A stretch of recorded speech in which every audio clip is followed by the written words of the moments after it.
Buenas tardes, somos estudiantes del Instituto José Celestino Mutis. Venimos a presentar las evidencias de normatividad. Nuestra docente es Ángela Sabogal, integrante Daniel Forero, Yair Arroyave, Grupo 2A. Entonces empecemos. La normatividad. La normatividad es un conjunto de leyes o reglamentos que rigen conductas y procedimientos según los criterios y lineamientos de una institución o organización privada o estatal. Niños, ¿saben que existen varios tipos de normatividad? No, profe, no sabemos. Sí, niños, la normatividad jurídica son las disposiciones legales en forma de normas jurídicas establecidas por organismos normativos designados formalmente por el Estado. Sí, niños. Las normatividades jurídicas pueden ser de varios tipos, dependiendo del ámbito que pretende reglamentar, como por ejemplo, La normatividad ambiental. Ella regula la explotación de los recursos naturales y la protección del medio ambiente. Esto quiere decir que es la encargada de proteger nuestra naturaleza, nuestros árboles, todo lo de la naturaleza. ¿cuál será la próxima? Sí, niños. Bueno, también tenemos la normatividad educacional, que es la que fija criterios para tareas, funciones, evaluación y acreditación del aprendizaje. Profe, tengo una pregunta. O sea, ¿es la que evalúa nuestro aprendizaje? Sí, María, esta evalúa nuestro aprendizaje de lo que hemos hecho a través del año escolar. Sí, niños. Entonces la normatividad, otra que tenemos es la normatividad informática. Esa establece criterios para la creación de sistemas informáticos. Sí, niños. También tenemos la normativa tributaria, que es la que designa las obligaciones en materia de impuestos en acciones comerciales. Sí, también está la normatividad laboral. ¿Ella qué hace? Pues ella vela por la seguridad, el higiene de los empleados de una empresa. Profes, ¿por qué es importante seguir normas? Niños, las normas sirven para controlar conductas que pueden ser destructivas para los demás y para mantener el bienestar de la población en general. Su importancia es clave tanto a nivel global como en un país concreto, hasta el nivel familiar y personal. Esto quiere decir que en todo lugar debemos cumplir nuestras normas. En nuestras casas, nuestros papitos nos ponen nuestras normas. Entonces las normas se hicieron para cumplirlas y obedecerlas. Muy bien, sí, niños, es verdad. También tenemos la normativa tributaria. También tenemos la normativa no jurídica, perdón. Es aquella que no es amparada por la ley, pero presentan sanciones informales por parte de la comunidad o sociedad. Este tipo de normativa puede ser.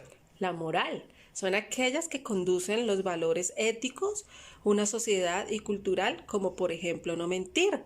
En nuestras casas nos ponen, digamos, el ejemplo de nuestros papás, no dicen no digamos mentiras. Entonces ahí están cumpliendo una normatividad, pues ética de nuestras casas. Bueno, también tenemos la normativa religiosa, que se rigen por las creencias de un grupo religioso, como por ejemplo en la religión cristiana. Los niños deben de ser bautizados. También tenemos otra que es la técnica, que es la que se refiere a los lineamientos en los aspectos tecnológicos, como por ejemplo el uso de mayúsculas en un mensaje de texto indica exclamación. Sí, lo que el compañero dice es muy verdad. Bueno, les quiero hacer una pregunta. ¿Quién de ustedes son bautizados? Yo, profe, sí, yo.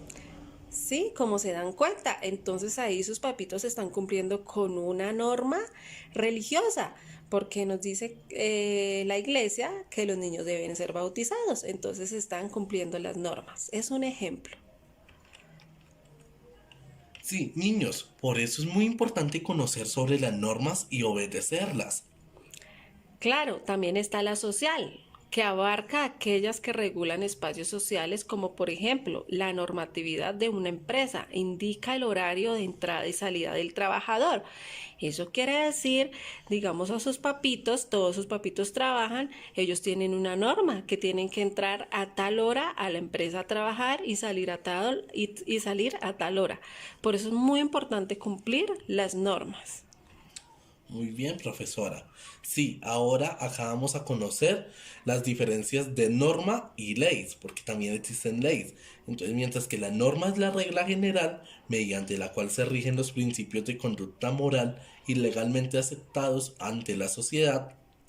Sí, como decía el compañero, la norma es eso, pero entonces la ley coge esa norma y ella es escrita, formalizada y detallada que protege la facultad de un individuo y lo obliga en sentido escrito a ser cumplida.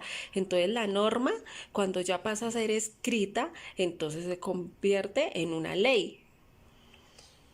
Sí, ahora vamos a hablar sobre los derechos que ustedes tienen. Entonces, uno de ellos es la vida, la integración física, la salud, la seguridad social, la alimentación equilibrada, su nombre, la nacionalidad, tener una familia y no ser separados de ella, el cuidado, el amor, la educación, la cultura, la recreación y la libre expresión de su opinión.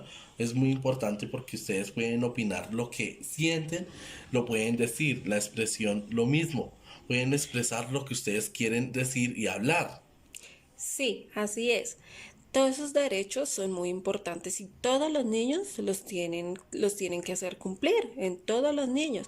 Pero ¿qué pasa cuando no hacen cumplir esos derechos? Pues se llama vulneración de derechos, que corresponde a cualquier transgresión a los derechos de niños y niñas y adolescentes establecidos en la Convención de los Derechos del Niño, la cual puede ser constitutiva de delito o no, dependiendo de nuestra legislación. Entonces, muy importante. Si Juanita tiene el derecho a estudiar, pues sus papitos tienen que ponerla a estudiar, no ponerla a trabajar, porque eso es un delito y le están vulnerando sus derechos. Muy bien, compañera. Sí, ahora hablando de derechos y leyes, vamos a hablar de la ley. Sigue la ley 115 de 1994. Sí, el objetivo de esta ley, bueno, es la educación, es un proceso de formación permanente, personal, cultural y social que se fundamenta en una concepción integral de la persona humana, de su dignidad, de sus derechos y de sus deberes. Correcto. También señala las normas generales para regular el servicio público en la educación. Claro, la comunidad educativa está conformada por estudiantes, educadores, padres de familia, egresados, directivos docentes y administradores escolares. Correcto.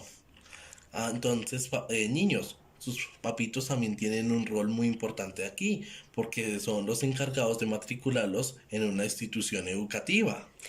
Claro, niños, no se les olvide. También la sociedad debe fomentar y proteger y defender la educación como patrimonio social y cultural de toda la nación. Nosotros como sociedad, como padres, como niños, estamos en pleno derecho de hacer valer eso, de proteger y que se nos brinde una educación de buena calidad.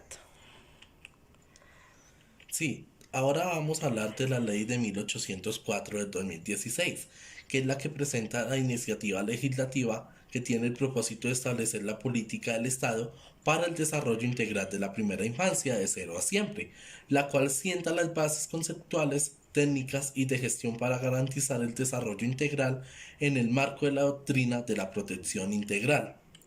Sí, esa ley es muy importante. Pero, ¿qué es la estrategia de cero a siempre? De cero a siempre es la Estrategia Nacional de Atención Integral a la Primera Infancia, creada por el gobierno del presidente Juan Manuel Santos y cuya vocera está en cabeza de la señora María Clemencia Rodríguez de Santos, que es la esposa del presidente, que ella buscaba aunar los esfuerzos de los sectores públicos y privados, de las organizaciones de la sociedad civil y de la cooperación internacional en favor de la primera infancia en Colombia. Qué bien, qué interesante información. Ahora vamos a conocer el RIA. El RIA es la Ruta Integral de Atenciones, es un paquete de atenciones y servicios universales, mínimos y diferenciados para garantizar la integralidad de la política y la articulación de las atenciones dirigidas a la primera infancia, es decir, niños de 0 a 5 años, a sus familias, cuidadores principales y agentes educativos. Muy importante conocer todo esto, compañero.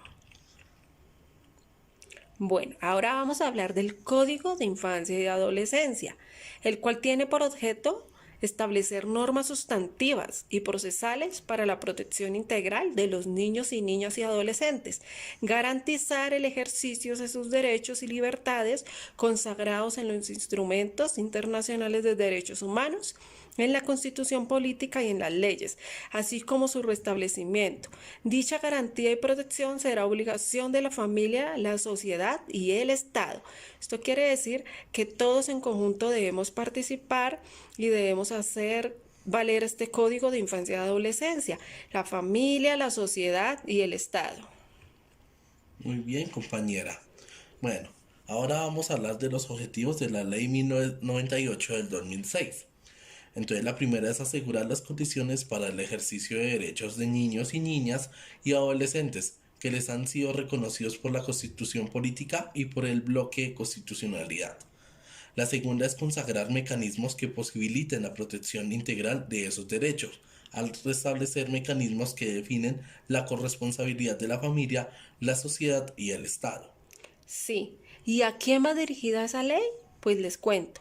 En la ley 1098 del 2006 de la Ley de Infancia y Adolescencia está dirigida a todos los niños y niñas como sujetos de plenos derechos hasta la edad de los 18 años y a aquellos que no obstante haber llegado hasta esa edad se encuentran bajo medida especial de protección a cargo del Estado, incluidos neonatos, primera infancia, adolescentes y jóvenes, sin discriminación alguna y bajo los principios universales de dignidad, igualdad, equidad, justicia social, solidaridad, prevalencia de sus derechos, intereses superior y participación en los asuntos de su interés.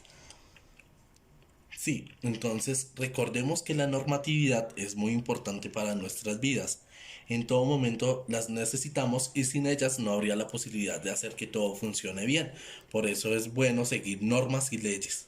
Sí, muy importante que desde pequeñitos obedezcamos nuestras normas, empezamos en nuestra casa obedeciendo a nuestros papás, cumpliendo las normas que ellos nos ponen y así cuando seamos grandes seremos unas personas de bien y todo funcionará bien y podemos tener una buena convivencia con las demás personas. Correcto. Entonces, para terminar, vamos a leer esta pequeñita frase que dice enseñar a los chicos cómo alimentarse a sí mismos y cómo vivir en comunidad en forma responsable es el centro de la educación. Sí, entonces esto quiere decir que nosotros como papás, como padres de familia, como docentes, tenemos la responsabilidad, bueno, hablando en el caso de los padres, no solo de enseñar a alimentar a nuestros hijos o darles comer, sí, claro, debemos enseñarles a alimentarse de una manera sana, pero también enseñarles a convivir en comunidad de una manera responsable, con normas que cumplan leyes. Nosotros damos ejemplo, tenemos que dar ejemplo para que ellos así nos sigan. Claro, eso es todo por hoy. Muchas gracias. Muchas gracias.